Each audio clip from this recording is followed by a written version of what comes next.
வெள்ளப்பள்ளம் கிராம முன்னாள் பஞ்சாயத்து ரவிச்சந்திரன் பேசுகிறேன்.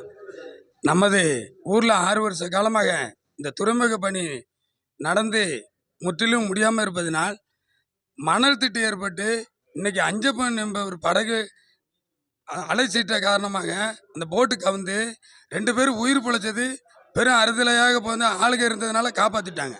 ஏன்னா இதே நிலைமை நாங்கள் 7/11 கடல்ல இறங்கி ஆர்ப்பாட்டம் பண்ண பிற்பாடு கமிஷனர் வந்து 10 நாளில் எங்களுக்கு இதுக்கான ஒரு ஆய்வுக்குழு கூட்டி எங்களுக்கு ஒரு நல்ல பதிலை சொல்கிறேன்னு சொன்னாங்க.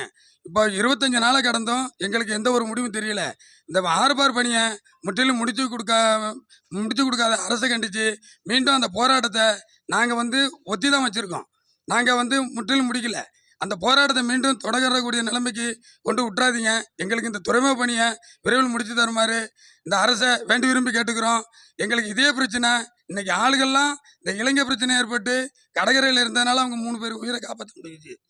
ஏன்னா இதே நிலைமை கொஞ்சம் நைட் நேரத்தில் நடந்திருந்தா இந்த 3 பேர் உயிரும் இன்னைக்கு முற்றிலும் போயிருக்கோம். ஏன்னா படகுக்கு வந்து இன்ஜினில் மோட்டாரில் மாட்டிக்கிட்டாங்க. இதை அரசு நன்கு கவனித்து எங்களுக்கு இந்த துறைமுக பணியை விரைவில் முடித்து தருமாறு அன்புடன் கேட்டுக்கொள்கிறோம்.